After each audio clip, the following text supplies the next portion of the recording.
Ayan, mag-o-open naman tayo ngayon ng parcel from Shein, diba?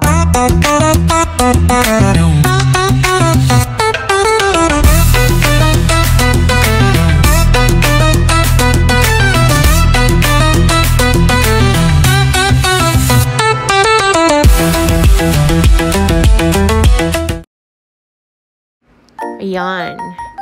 Dear Ate Charot, tawagin mo na lang ako sa pangalang Janelle. Ate Charot, yung mga kaibigan ko palaging sinasabi sa akin na, "Oh Janelle, mag-order ka naman doon sa Shein kasi ang gaganda ng mga damit nila doon." Kung ano yung mga nakikita mo doon sa picture, yun din ang itsura sa personal ng damit. So, ako naman Ate Charot, nag-order naman ako para malaman ko kung talaga bang totoo mga sinasabi nilang chismis. O, diba? So, nag-order lang ako ng 2 para i-try ko kung talaga bang maganda.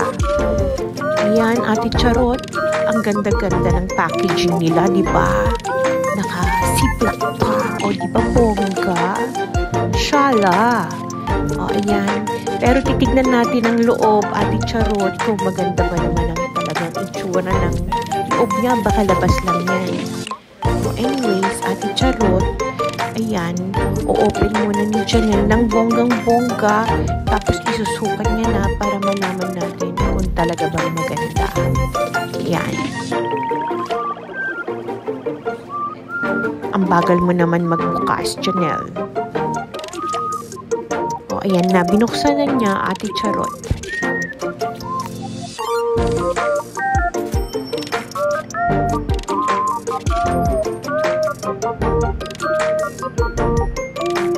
Ayan. O, diba? Ate Charot, ang ganda niya.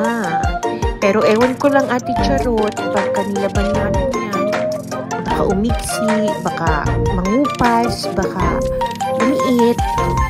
Eh, mataba pa ako. Pero small na yung size na yan. Pero dati, Ate Charot, talagang lumba-lumba ako eh. Eh ngayon, small na lang ako. Dati 5XL lang ang size ko. Ngayon, masaya na ako dahil small na ako. Pero taba-taba ko pa. Ayan. O, sinukat ko na, Ate Charot. O, diba? Bongga. Pero ang taba-taba ko pa rin. Kailangan ko pa mag-lose ng 30 pounds pa, Ate Charot, para extra small na ako. Ayan. Yan. Okay naman siya, Ate Charot. Pero itatry natin yung isa. Yung isa naman, ang itatry natin, yung kulay, green. Para malaman natin kung maganda rin ba yung isa. Pero itong itim na to, nagustuhan ko. O, diba? Ayan. Pwede pamalengke. Pamalengke. Ayan. Ito naman yung isa. Hindi ko siya nagustuhan. Pero, yan na. Ang gaganda ng mga damit nila talaga. Talagang totoo nga ang chismis. Hindi chismis, totoo nga ang balita na maganda talaga ang mga damit dyan. So, mauulit-ulit yan, Ate Charot. Mag-order ulit ako ng bonggang-bongga. Diba? Kasi kung ano yung nakikita mo sa picture, yun talaga ang talagang binibigay sa'yo. Yan, hinahanap ko yung size niya.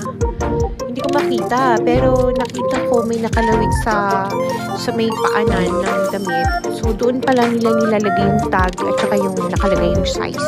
May paanan. So, di ba bongga, kakaiba? Usually, nakikita mo sa may batok yung mga size, di ba? So, ayan. O, di ba? Small na talaga si Janelle. Hindi na siya 5XL. O, di ba? Kailangan maging extra small ka na, Janelle.